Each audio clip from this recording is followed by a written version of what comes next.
Hey Hebrew fans, this is Todd. So today it's story time with Hebrew. And we're going to talk about the Tale of Two Teelas. Now the comic was not actually called that. The comic was just called The Tale of Teela. But we're going to go ahead and talk about the two Teelas because people have actually mentioned this on comments on my YouTube channel. And I'll put a link in the bottom to my website that talks about the Tale of Two Teelas. So, what happened is we got a Teela figure just like this right here. Now this, of course, is the commemorative one, not the old one from the 80s, but it's made the same.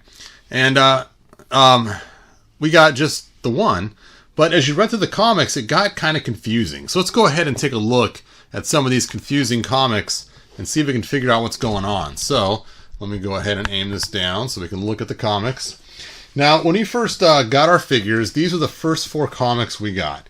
And these comics were amazing. I know as kids we loved this. This was our lore. There was no cartoon. This was it. We had the King of Castle Grayskull. We had the Vengeance of Skeletor, He-Man and the Power Sword, Battle in the Clouds. And these were just all so much fun to read. And I remember as a kid just soaking these up and reading them and looking at all the different things. So let's go ahead and start with He-Man and the Power Sword. This is the first one of the series. And it talks about how He-Man is in this tribe, and he's going to leave his tribe, and basically he's on a noble mission to accomplish for the evil forces to exist in our planet of eternity. He's going to do something about it, and there he goes off, and he sees this purple beast fighting this green figure that looks kind of like a female Teela. And so he fights this purple beast off. And oh man, how come they didn't make this figure? What is wrong with them? And here's the green Teela blasting him. And then because of his nobility and his saving her, it was actually a test. And she's now going to give him the awesome power of He-Man with his power harness and power weapons that were from the past, from the great wars of Eternia scientists. And then he puts it on and takes and starts busting out a big old spot for him to live in where he makes a cave. And you get to see he's so strong, he's just smashing it down. Of course, notice the boot knife. The boot knife! And so then he uses these basically. And then we see right here another Teela. This one is Caucasian, not green. And Skeletor is, of course, sitting in the distance, gazing upon Teela.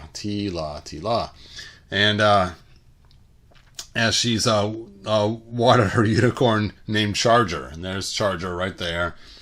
And he says there is none in all of Eternia as beautiful as she, grunted the ape-like beast man. I'm starting to believe she is a goddess. Soon she'll be more than that, whispered Master Skeletor. Soon she will be my bride. So Skeletor is going to capture her and force her to become his bride. And so, of course, she puts up a fight. And look at the cool beast man, big old red. And of course, the horse is even getting in on the action, too. And, of course, she's a fighter in her own right. But because the two are so huge and bulky and big, they actually eventually take her. And they decide to go to Castle Grayskull. And there is Stratos, who has switched sides, it looks like. There's Merman. And there he is inside Castle Grayskull. And he says, I defy you, spirit of Grayskull. Your many secrets shall be mine. I hold the half of the mystic power sword. I shall soon possess the other half, which is hidden within your walls. And I will have the full power. None of your deadly traps will stop me. And of course, he's going to do both at once. He's going to take Teela and the castle. And it's just building up what's going to happen. As they talk about the two power swords and how they combine and how Skeletor came from this dimension of Skeletors and how he escaped from his other skull-headed brethren. And it shows he has some kind of map or something in his hand, and there's Teela chained up to the top with a candle. Looks kind of ominous. And then Man-at-Arms comes up. Hey, you got to come help me. We got to save Teela. And so he gets his power armor on. He has different armors. One is like strength, one is like shield, so it depends on what he wears. Of course, they all look identical, so I'm not sure how that totally works, but, as a kid, what the heck. So There's Skeletor and Beastman trying to break through the door. And look at that. They're chopping through pretty good. They're making their way. And here comes He-Man. Dun-da-da! Racing towards Castle Grayskull. And, of course, Beastman's on the top, blasting him. And looks like he hit him pretty well, but he jumped out of the way as he blasts his vehicle. And then Skeletor, of course, threatens with his sword. And then Man-at-Arms is blasting back up on this weapon that we don't know what it is, but it looks like it might be the back half of the battle ram. But it looks just a whole lot different than we assume the battle ram looks. But hey, we'll just pretend like it's the battle ram. He-Man oofs the door open. Arrgh, just his muscles and nothing else. And then somehow he loses all his armor and his boots and his wrist cuffs. Bracelets, or whatever you want to call them. And now he's fighting Skeletor in the buff. And there's the green Teela again coming in to help the battle. And she separates the swords and gets them away from Skeletor. And all these cool weapons on the ground that we never got. And then He-Man and Teela and Man-at-Arms fight them 4 against 1, and they run off fighting. And there is the blonde Teela with her cool little golden battle axe that we never got. And then we see the spirit of Grayskull in the background, you know, telling him that to protect his secrets from the evil forces. So there you go. 2 Teelas, 1 green and 1 Caucasian. So, some confusion there as a kid. So then you move on to another one. The King of the Castle. And this one's kind of fun too, because more of the lore. There's Skeletor at the castle up on one of the ramparts right next to the side of the head. And you can see here he captures Teela again. They talk about the sword and talk about someday there'll be a king on the throne. And then he goes and gets half the power sword from Stratos, who's now switched to the good guy side. And then Merman gets He-Man relatively easily because he's not wearing his power harness. And then they use the 2 halves of the sword to open up Castle Grayskull. And there is the Caucasian Teela. And he fools her because she thinks he must be the king because his skull looks like the skull of the castle. Forgetting that earlier he tried to capture her to be his bride, but okay, whatever. And then she falls through the floor in the trap because he knows about all the secrets. He's learning them. And then He-Man gets his power harness on so that it's deflected by the blast from Merman's sword. And you can see that there's Skeletor checking out the Castle Grayskull computer. He sees He-Man coming with his Battle Cat. He gets in the castle just in time as the door's closing. And Skeletor says, Castle Grayskull now has its king, as he taunts. Are you not going to be kneeling to your king? And so then, of course, they break their way out of prison, and Teela and He-Man fight all these suits of armor that Skeletor is controlling.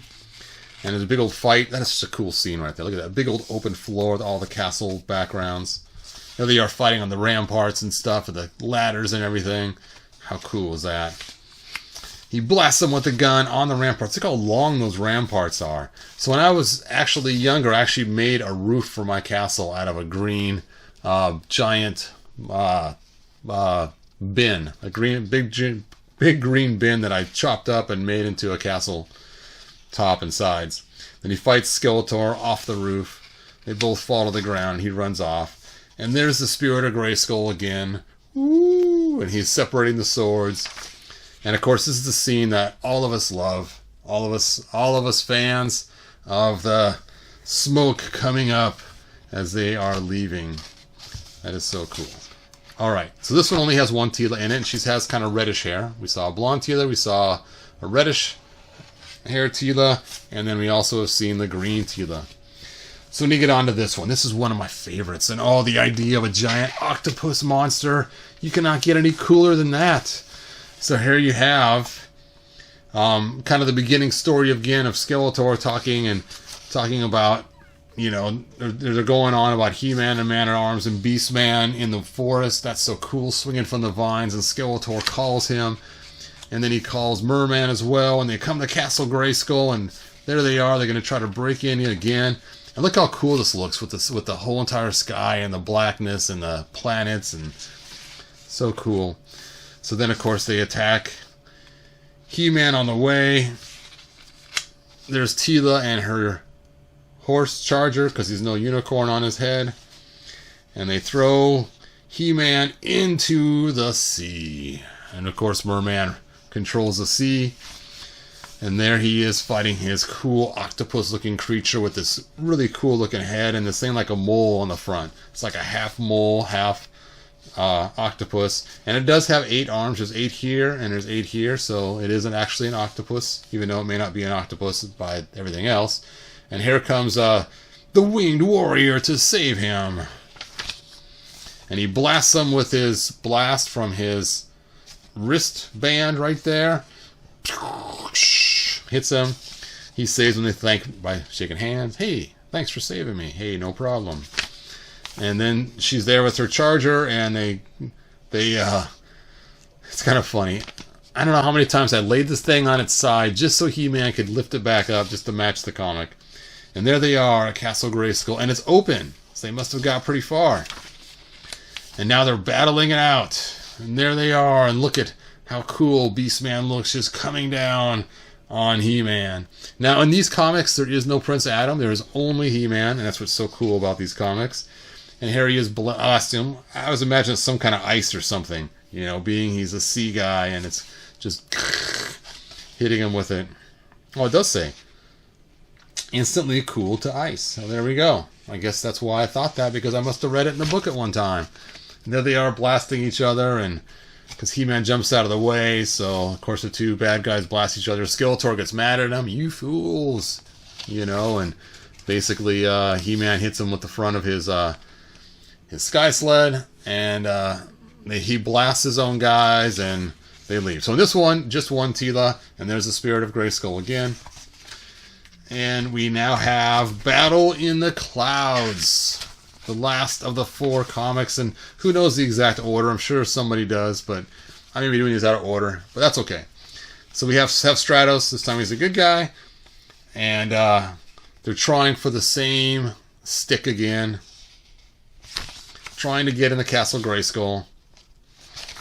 And this time it's a battle in the sky, as he has his sky sled, and he gets knocked out of it. They have Teela trapped. This time she has her snake armor on, and she's all tied up. He takes Charger and sends Charger away. He gets He-Man, and he throws a rock on him, takes his power harness, and look at that scene. He's stepping on his chest. I have your power harness. There's nothing you can do now, He-Man. And of course he calls, whoa, like Tarzan, and off comes Battle Cat. Battle Cat, ho! And then you see Man-at-Arms with this really cool tree fort. Now, why didn't they make the tree fort?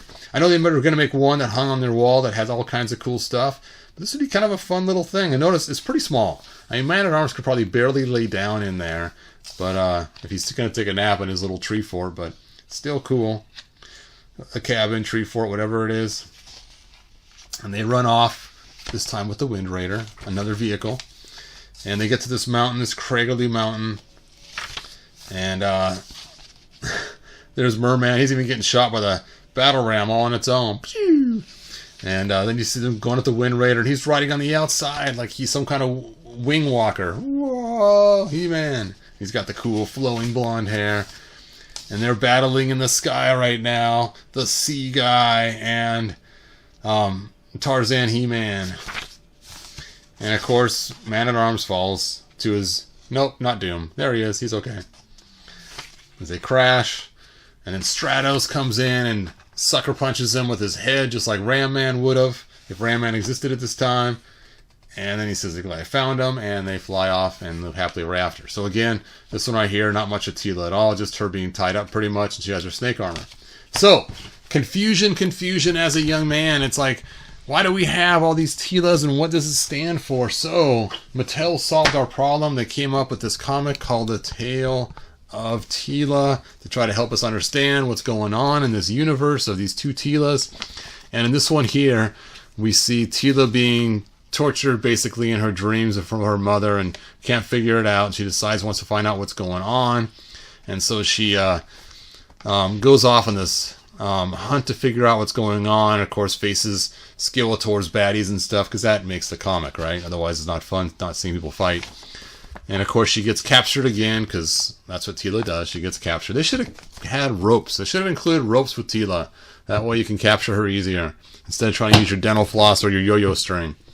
So Teela's captured yet again, and he tells the story about how he took the magic Teela that we all know that defends Castle Grayskull, and basically cloned her and pulled out a baby. How crazy is that? And the baby was made so it could eventually grow up and become Skeletor's bride. And Man-at-Arms ended up raising her, the baby, because he got a hold of it. And then, of course, Teela's kind of freaked out about the whole thing as she's trapped in Skeletor's web of evil. And there she is, all tied up again. And so then they actually decide to go rescue her. Hey, let's go get her. And they get Teela, the older one, and they vanish right there to save their daughter. And of course, here's the other figures in the line. And when they get there, they got to fight all these bad guys. I mean, there's there's Triclops, there's Trapjaw, there's Merman, there's Beastman. Of course, Stratos is on our side this time, and they're fighting them away. And of course, they got some more stuff too, so you know what to buy. And finally, Skeletor sees the two Teelas, and he gets one of them in his spell, and basically they start fighting together or against each other. And so now the two Teelas are fighting, and they're going at it, and the warrior Teela's fighting, and then all of a sudden, in one swoop, we have the sorceress Teela dive in and grab her with her green power. So I'm guessing this is why she looked green in the other comic, is because she had green power, and when she's coated with the green power, it makes her look green, and that's why she looked green. She was really not green, right? Let's take a look at that again. Let's see, it was the power sword. Burp, burp, burp. And let's see. See, she's not really green. She's just covered with a green aura. Woo. Anyway, so back to our comic. Okay, she's actually green. Not gonna fight it. So then we have this Super Saiyan combination moment where the two Teelas merge into one. Awesome. Oh, Super Saiyan Teela, where she's got the blonde flowing hair, the green fire, and now she can just blast Skeletor right out the door with her green blast. And how cool is that? And then, of course, they separate back up. I'm glad, or glad tidings, but what of Teela? She is here, and she separates back out, and they all live happily ever after. Now, see here, the green is so green, her skin actually looks kind of greenish. That's why I try to say that Mattel probably tried to save face by saying it's just the green aura power. And there they all go. She says, hey, goodbye, you guys. Good hanging out. See you guys next time. And so there you go. The Tale of Two Teelas. Now, when I was a kid, I did not have two Teelas. I had one Teela. But I knew it was supposed to be two Teelas. So what I used to do was I'd have armor on, armor off. Armor on, she was the sorceress Teela, the one that defended Castle Grayskull and gave He-Man his ultimate powers. And then armor off, she was the young Teela with the, the one that was the fighter. And I would basically put the armor on, armor off. Now, what's funny about this was when I was a kid, they didn't have Prince Adam yet. He didn't come out till later. So I had He-Man. Now, of course, I don't have the old He-Man here. I'll just grab an Origins He-Man. So I had He-Man, and he would not transform. He was always He-Man. But my Teela, she was the one that transformed from one to another. Burp, burp, burp, burp. So it's kind of funny. Eventually, I made it so that I pretended in my mind there was just one Teela, and she would go run off and transform into the sorceress Teela and come back and kick butt, and then transform back into the young Teela and, oh, He-Man, whatever it may be. So it's funny that my transforming person was actually Teela, not He-Man. So, but then again, I like the comics way better than Filmation. I've always been a mini comic fan. That's always kind of where I pulled my lore from for years. And so the whole Prince Adam thing is kind of weird to me, but whatever. So then we have the actual sorceress that came out eventually, our winged sorceress, which took the place of our snake sorceress. And of course, she had some cool features where her wings would pop open, and she had the cool things on her stomach, and then she had the Oh, she's getting dirty. I need to wash her soon. And then she had her staff, and her arm never moved right. It's kind of a weird thing. And then the cartoon, she turned into Zor. Zor. And now some will pronounce it Zora, I think. Zora? Or Zor. I always pronounce it Zor. It looks like Zor to me. And when I was a kid, I didn't have the cartoons to start with. I had the two fighting birds that He-Man would hang on to one and Skeletor on the other, and they would battle it out, and their birds would fly in the air and attack each other, and it was so much fun, you know? I remember doing that all the time as a kid. And Skeletor would have Screech, and He-Man would have Zor. Sorry. Those are pronounced per Filmation. You're stuck hearing me say Zor, because that's what I like to call it. And the idea of this being her was just kind of...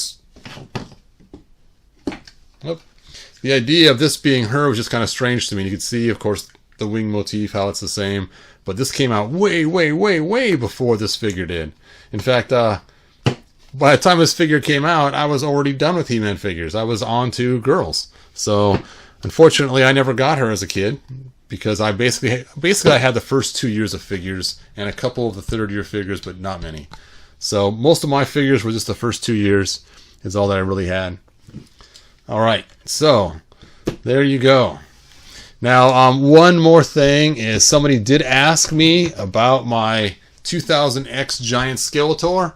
Boom, boom, boom. There he is. He is massive. He is awesome. And I used to have the He-Man one too. I just didn't care that much with the He-Man one. It's not nearly as fun as the Skeletor one. As you can pretend like he transforms into a giant Skeletor. And I actually have some toy mushrooms that look like they're from Mario.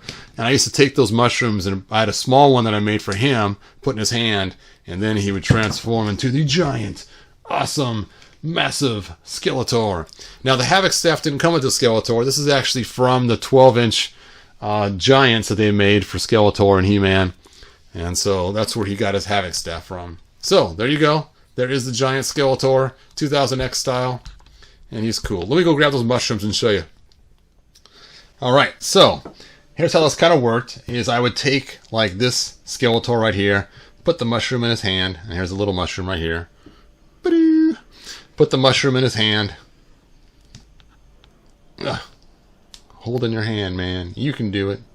You can do it.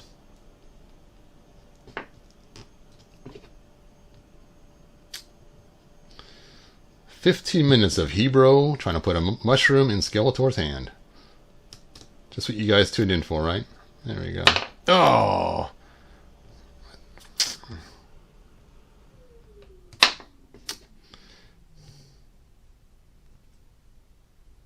Hooray. We'll just call that good.